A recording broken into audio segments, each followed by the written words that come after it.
के गौशाले में पैदा हुआ है यीशु हमारा। आओ चले हम सिजदा करने, उस बालक ने हमको पुकारा, उस बालक ने हमको पुकारा। बैतलहम के गौशाले में पैदा हुआ है यीशु हमारा। प्रिय मित्रों, प्रभु यीशु मसीह के मधुर नाम में आपको मेरा नमस्कार।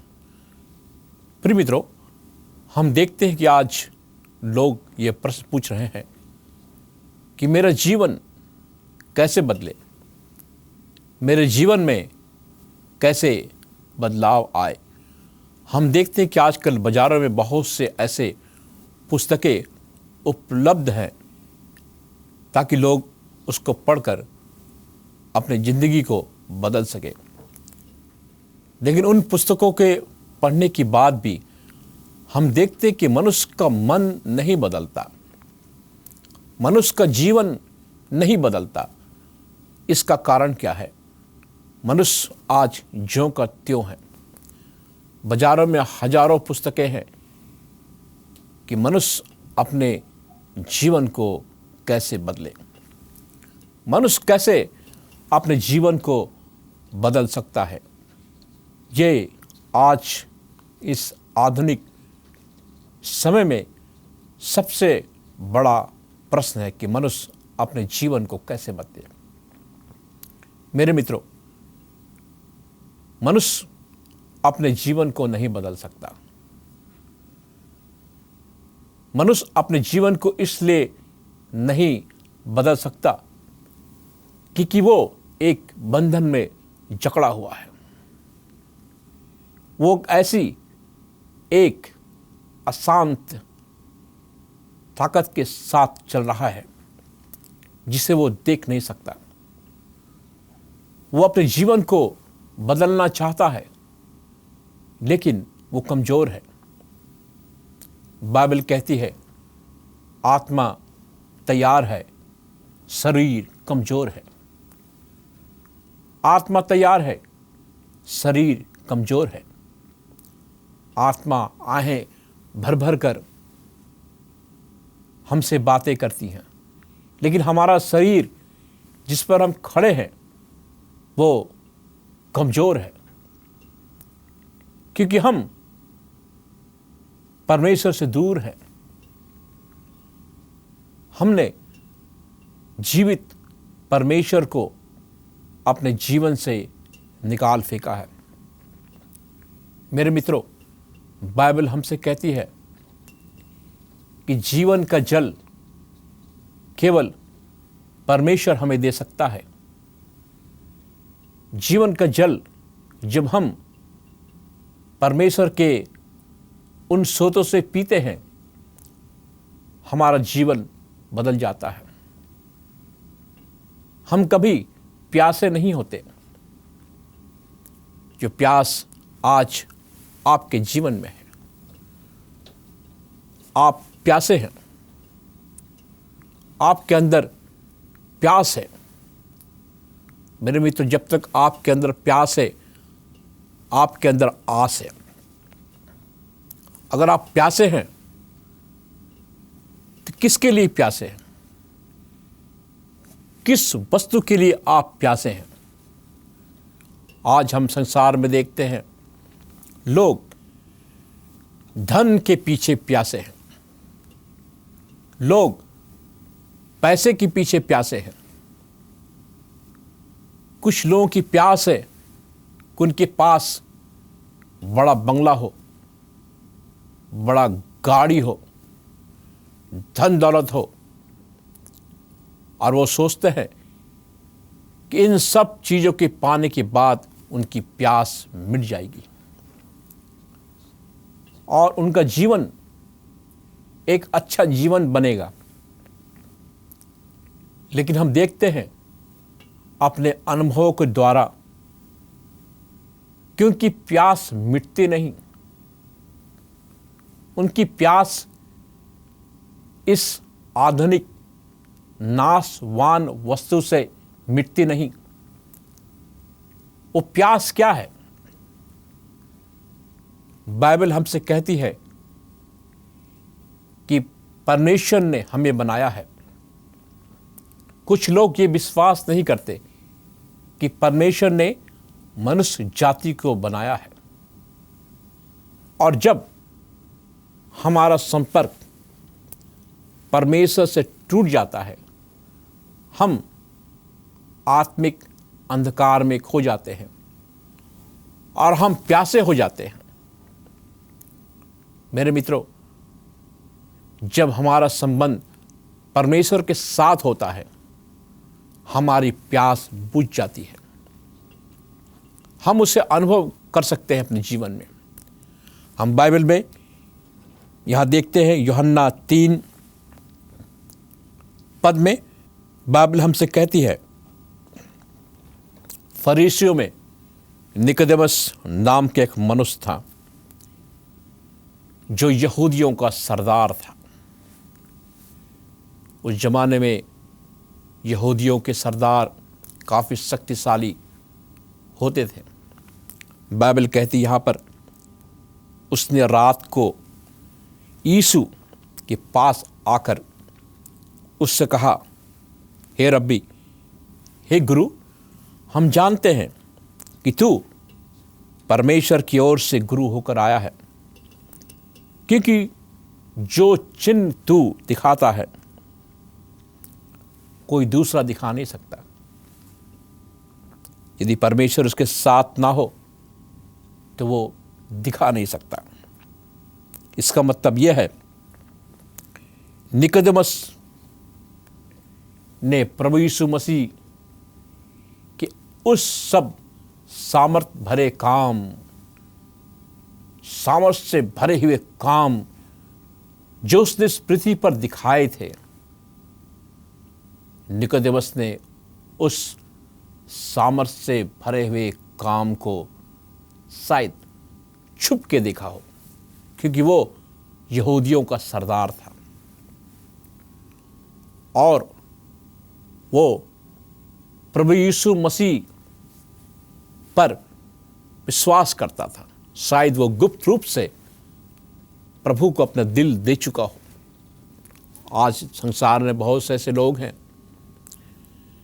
जो प्रभु यीशु मसीह को अपना जीवन गुप्त रूप से उन्होंने दिया है, लेकिन संसार को ये बताने से डरते हैं कि प्रभु यीशु मसीह उनका उद्धार करता है।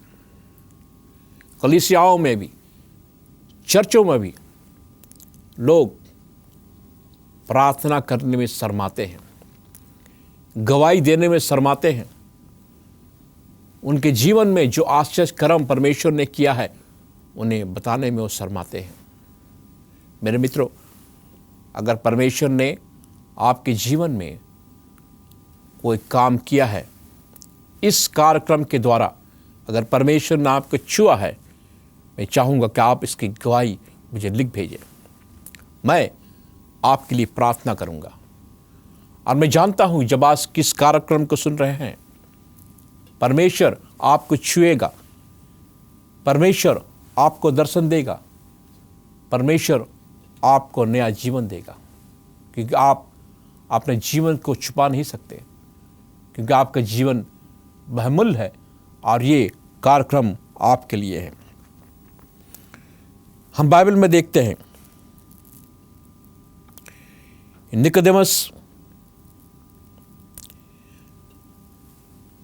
एक प्रश्न करता है संसार के इस मुक्तिदाता से, और उसका प्रश्न सही भी था। एक ऐसा प्रश्न जो आप पूछ रहे हैं, वो प्रश्न यह है, हे प्रभु, मैं कैसे स्वर्ग के राज में जाऊं? मैं कैसे स्वर्ग के राज में जाऊं?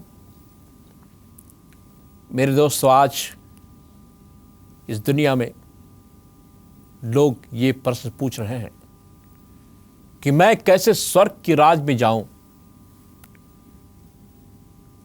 स्वर्ग की प्राप्ति के लिए मैं क्या करूं? क्या स्वर्ग की प्राप्ति के लिए मैं उपवास करूं? क्या स्वर्ग की प्राप्ति के लिए मैं अपने शरीर को छेदूं या अपने शरीर को तड़पाऊं? मैं क्या करूं? क्या मैं लंबी लंबी तीर्थ यात्रा में जाऊं और इस शरीर को बांध कर रखूं?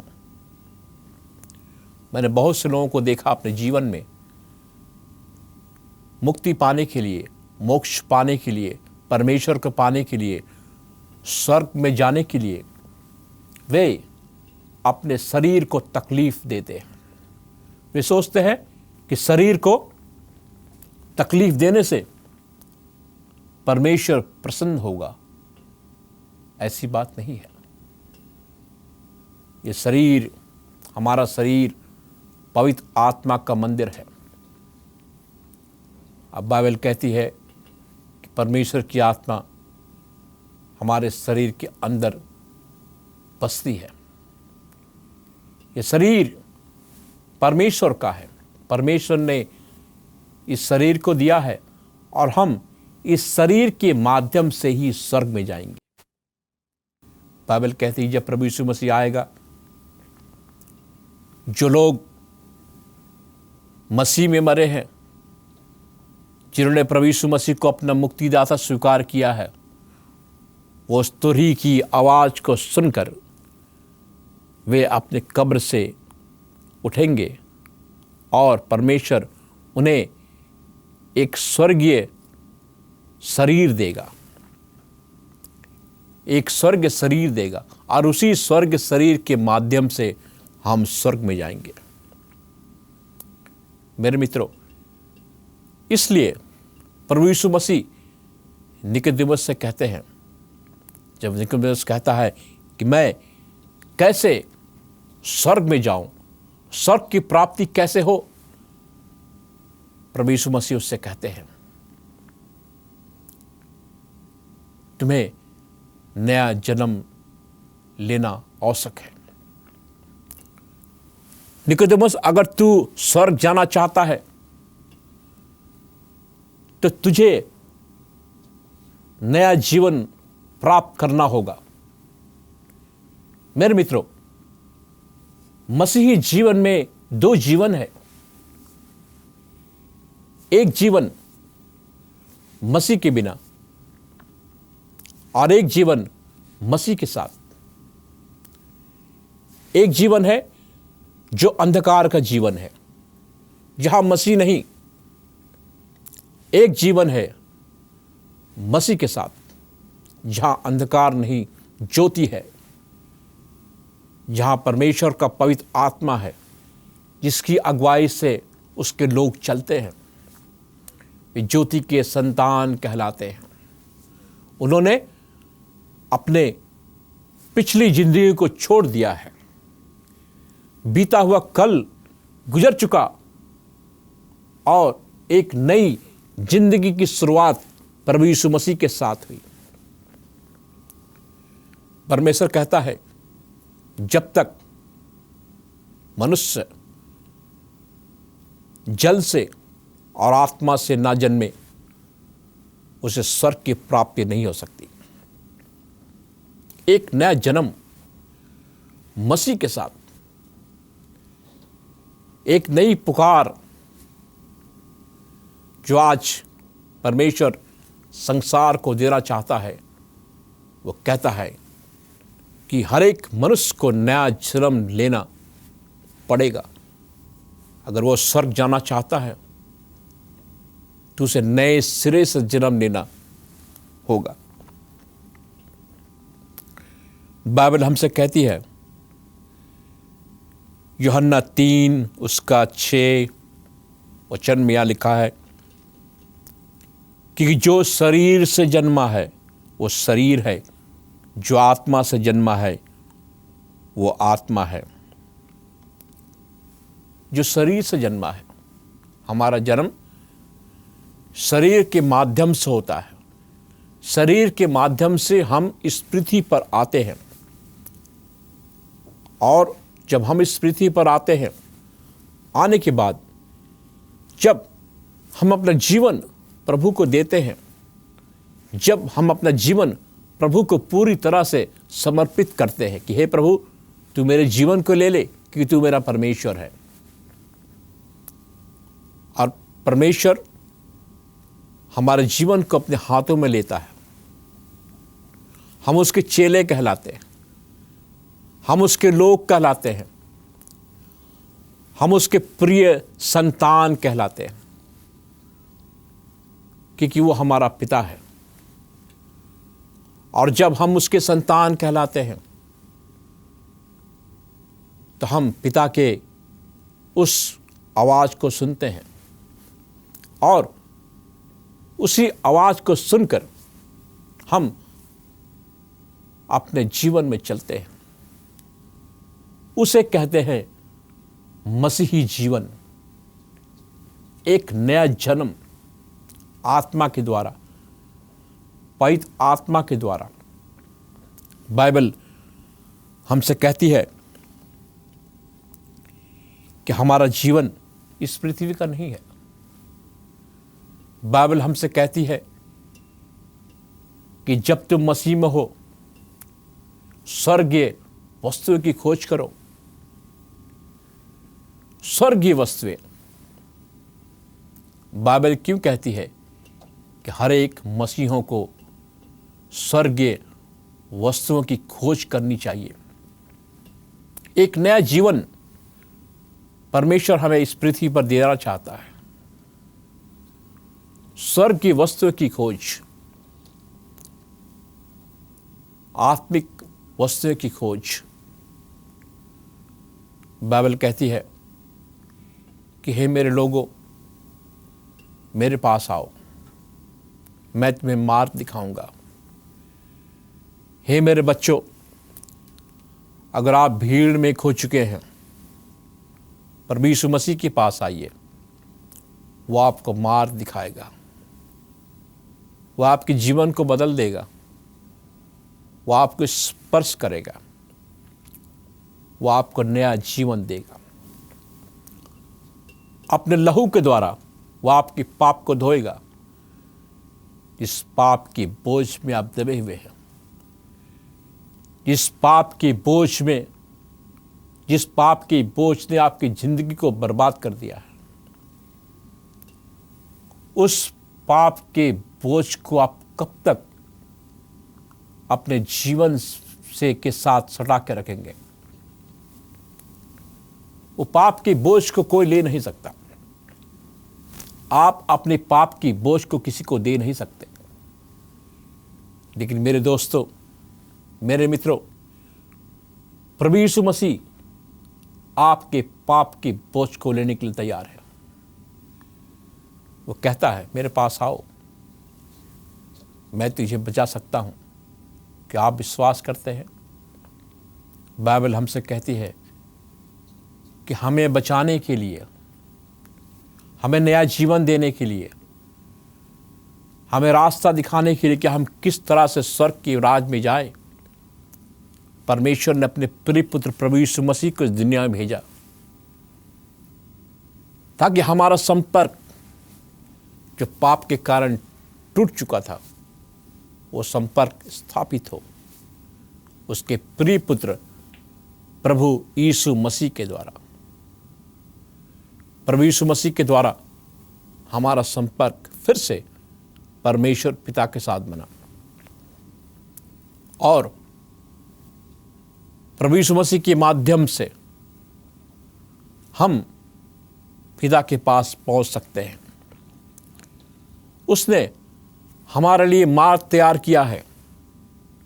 बाइबल कहती है कि मार्ग, जीवन, सत्य मैं हूं, मेरे बिना कोई परमेश्वर के पास नहीं जा सकता। मेरे दोस्तों, मेरे मित्रों, बाइबल हमसे कहती है, अगर आप यूहन्ना 3 उसका 17 वचन में पढ़े, यहाँ लिखा है, परमेश्वर ने अपने पुत्र को जगत में इसलिए नहीं भेजा कि जगत पर दंड की आज्ञा दे, परंतु इसलिए कि जगत उसके द्वारा उद्धार पाए। परमेश्वर ने अपने पुत्र प्रभु यीशु मसीह को इस दुनिया में भेजा ताकि हमारा उद्धार हो। प्रभु यीशु मसीह इस दुनिया में प्रभु यीशु मसीह को भेजा ताकि हमारा उद्धार हो, हमारा नाश ना हो, हमारे ऊपर दंड की आज्ञा ना हो। वो चाहता कि हम सब उद्धार पाए, एक नया जीवन पाए। हम एक नया जीवन जीना इस पृथ्वी पर, एक नया जीवन अगर हम इस पृथ्वी पर जी ना पाए तो हम स्वर्ग में जाकर किस प्रकार के जीवन जिएंगे। अगर हमारा जीवन इस दुनिया में पाप से भरा है, हर एक प्रकार की बुराई हमारे जीवन में है, हर एक प्रकार की मालिन्यता हमारे जीवन में है, हर एक प्रकार की वो चीज़ हमारे जीवन में है जो परमेश्वर नहीं चाहता कि हमारे जीवन में हो। मेरे मित्रों, मेरे दोस्तों, बाइबल कहती है, यूहन्ना 3 उसका 20 वचन में यहाँ लिखा है, क्योंकि जो कोई बुराई करता है वो ज्योति से बैर रखता है, ज्योति के निकट नहीं आता, ऐसा ना हो कि उसके कामों पर दोष लगाया जाए। जो बुरे लोग हैं, जो बुराई करते हैं, वे हमेशा ज्योति से दूर रहते हैं। उन्हें अंधकार अच्छा लगता है, अंधेरापन उन्हें अच्छा लगता है, क्योंकि उनके अंदर पाप है, उस पाप को छुपाना चाहते हैं। लेकिन परमेश्वर कहता है, मेरे पास आओ अपने पापों को लेकर।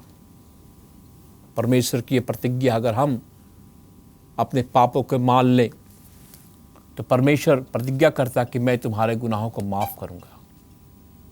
क्या आप आज इस वक्त इस समय अपना जीवन परमेश्वर को देंगे?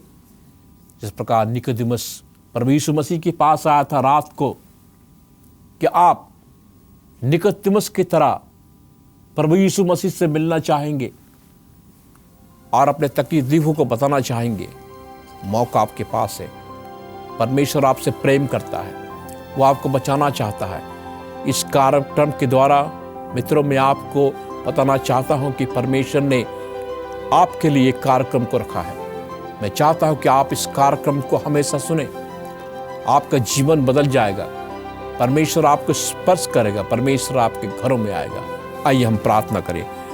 महान जीवित दयालु सनातन परमेश्वर, तू जो स्वर्ग में है, प्रभु, हम प्रार्थना करते हैं अपने सुनने वाले हर एक श्रोताओं बंधुओं के लिए प्रभु, कि तू उनके जीवन में कार्य कर, तू उन्हें स्पर्श कर और तू उन्हें नया जीवन दे। खुदावन, उन्हें तो पवित्र आत्मा का ध्यान दे। इस प्रार्थना को प्रभु यीशु मसीह के नाम से मांगते हैं, आमीन। परमेश्वर आपको आशीष दे।